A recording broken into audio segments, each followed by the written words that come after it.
Get excited, everyone, because today we're building a secret tunnel! I always loved the idea of secret tunnels and secret bases as a kid. Something about them is just so appealing. So I'm honestly quite happy to be doing this now. And hey, if you want to make me even happier, hit that subscribe button. Getting the new subscription notification always makes my day. Alright, here we are at this amazing house that I built this, you know? I don't know how I could get it besides building it myself, you know? I didn't download it off the internet or anything. What? Anyway, the point is, I'm hoping to make my secret base somehow connected to this house. I'm hoping that there is a library somewhere in here. It seems like the kind of place that would. Aha, here we go. The reason I wanted a library like this is I want to do sort of the classic sliding bookshelf thing. I'm going to have to make it a little bit more ugly because in order for the bookshelf to be able to slide, I need there to actually be space on the side into which it can slide. So first of all, we need to talk about the click detection. So much like a normal door, I'm thinking it will open when you right-click on it. Alright, so luckily for us, that is made pretty easy with the objective Minecraft.TalkToVillager. So now this guy will be invisible eventually, and the point is when you right-click on him, you can see our score is counting up, and we can just click on him as many times as we want to, and that will continue to count up. I think I'm just gonna dump all the command blocks we're gonna be using right back in here, so someone's bedroom is completely destroyed. I had hoped to just have the villager sort of inside the door, and this block here, it's going to be a falling block. I had hoped that would make it so that you could sort of click through the falling block onto the villager. That does not work, however. As you can see, our score is not going up, but if we kill the block and then talk to the villager, it does work. So I think all I'm going to do is I'm going to have a villager in front of the door and a villager behind the door, and that will work well enough. Alright, with that in place now, if I click on this guy, they do move. It's not perfectly smooth, but actually the reason it's not perfectly smooth is because these aren't real blocks. These are falling blocks. As you can see, that one just broke finally. We'll turn that off later. The reason for that is because I want to make sort of a smooth door, like a door that actually slides to the side smoothly. Alright, let's see if this is working. I only have one of them, that's fine. This is just a test. Hey, look at that smooth motion. Beautiful. And it's still going. We need to fix that. This is sort of oddly amusing, just this bookshelf crawling along the floor. Oh, there it goes. Never to be seen again. Especially because it just broke. Alright. This one was more complicated than I thought. Originally, I was trying to just use a tag and tag it with one thing to make it open when it was here and tag it with another thing to make it open when it was here. But that ended up being really fiddly because you really had to make it super exact, and I decided what would be easier would be just like a scoreboard objective. So now when I click this guy...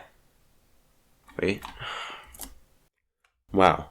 I think I found the source of my issues, and it is that little rounding error right there. If you look at the X value, it's basically negative 22.5, but actually it's like a few billionths of a block off or something. And so when I tell it to do it to everything with a distance of 0, it's like, nope, it is not at the exact same location. It's a few billionths of a block off. But I think if we just add in a little bit of a rounding thing... Maybe now? Still no. Okay, maybe that's too much. Actually, more likely the problem was that I said it had to be exactly that distance away, not within that distance. Now that that's fixed, though, maybe? My god, I hate that. Although, would you look at that? The scoreboard gets set properly, it's just not counting down. That means the problem is right here. It was set to needed redstone instead of always active. Please work. Thank you. Alright. Finally, we have our nice smooth sliding motion, which took forever to set up. Alright, final finishing touches are set up. The villagers are now invisible. we actually have two things. We have some nice collision on the door via shulkers. There are actually shulkers inside these bookshelves now. And the last thing, I don't know if you noticed before, but for some reason, there was just like a small gap between the top thing and the bookshelf above it. Everything here is riding on armor stands because that makes it easier to move everything around uniformly, like the falling blocks and the shulkers at the same time. But I think the offset for like passengers from armor stands, I thought it was like exactly 1.5 blocks or something, but it seems to actually be like 1.48 blocks. So I fiddled with it until it looked right, and it looks right. Now you can be standing here. We should move the villagers around a bit. Wait, did I kill the villagers? Nope, the villagers were fine. Just in changing the position of the armor stand slightly, I accidentally messed everything up. But now, at long last, we have ourselves a secret closet. But I would say overall, this looks pretty good. I'm always stunned by how good smooth movement looks. One other thing I did real quick, I just made it so you don't take fall damage when you fall down here. It gives you slow falling when you get close enough. Pretty simple. But beyond that, I never thought I'd say this, but I don't know what else to add to my secret tunnel. You know, I think what I'm forgetting is the true joy that secret tunnels always gave me. And it wasn't just going down into a secret base. That was always fun. But actually what I really liked was the ability to go into a secret location, right? And then come out somewhere else. Something about that always was and still is very thrilling to me, and I can't quite explain why. So I think in light of that, I'm going to go and find, hopefully there's another bedroom and I didn't use up the only one with all my command blocks. Aha! Here we go. Perfect. And what I'm thinking is something a bit simpler here. I'm thinking just a hidden patch of wall that you can just drop into, and wow, this is perfect. That was not even intentional, but I just knocked out this wall here and this floor here, and there just happened to be a perfect little spot here. But so yeah, what I was thinking of is a little piece of wall that is sort of actually you can walk through it. But what I'm thinking is you can only walk through it if you are holding a specific item. Alright, here we go. We've got a start. All this is, we got some falling blocks here that you are able to just walk right through. Now the trick is, unless you're holding a specific item, in addition to the falling blocks, there's going to be real blocks, so you won't be able to walk through. Once again, I'm going to go for my strategy of just dumping all my command blocks in the room across the hall.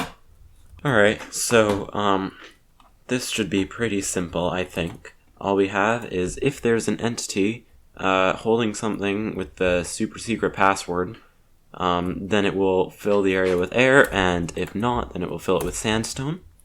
So, as you can see, we are not holding our super secret bat egg, apparently. I don't know why I picked that, it was just the first thing I grabbed. And if we try to walk in, no luck. But if we hold the bat egg, then we can pop down into our super secret area. But how are we going to get this super secret bat egg? Well, what would a good old secret tunnel be without a nice little puzzle to go with it?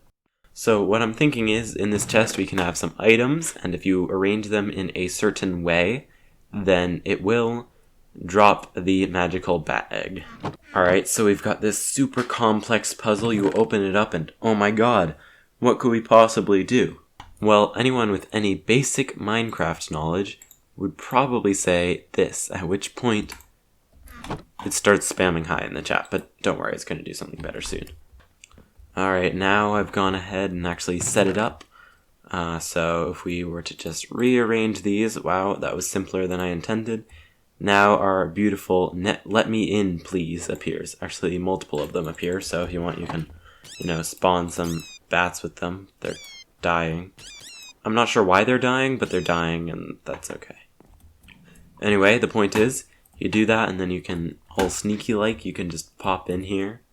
And ta-da, we are in our secret base sort of. I don't know. Like I said, secret bases, they're fine. They're not my thing, though. What I'm interested in is those sweet, sweet secret tunnels. Anyway, point is, we are properly connected up. Alright, I could make this all nice and clean, put this smooth stone everywhere. But, come on, what kind of secret tunnel isn't all, dingy and torch lit? Actually, what I'm more concerned about at the moment is how you're going to get up. Like, you're here, right? And you want to get back up there? Well, how do you do that? I came up with something. You start sneaking and you fly up into the air. Which, I'm gonna be honest, that feels a little bit like something that I would have come up with in, like, 2nd grade, like... And then you press shift and you go flying into the air. But, you know what? It works, and honestly, this whole build is not unlike something that I would have come up with in 2nd grade, and that's all fine. Alright, mostly because I want to.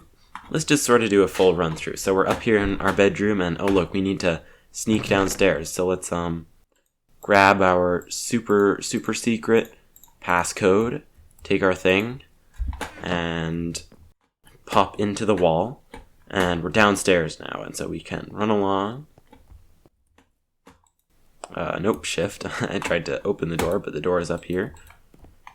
And pop on out, and then close it behind us. Yeah, that's fun. I gotta be honest, that kind of thing, still a lot of fun.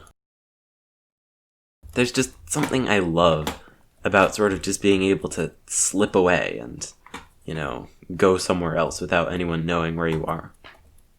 To be fair, I'm probably not quite as excited about it now as I would have been, back in 2nd grade, for example.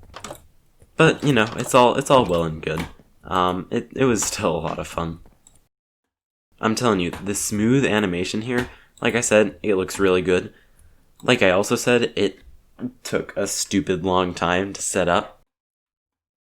Hopefully, you think that this video ended well. If you did, do the usual. I'm talking like, subscribe, or maybe even ring the bell. Or don't ring the bell. I'm gonna be honest, I never ring the bell, so you don't have to. If I don't do it, that's how you know it's not that cool of a thing to do. But, whether or not you ring the bell, I will see you in the next one.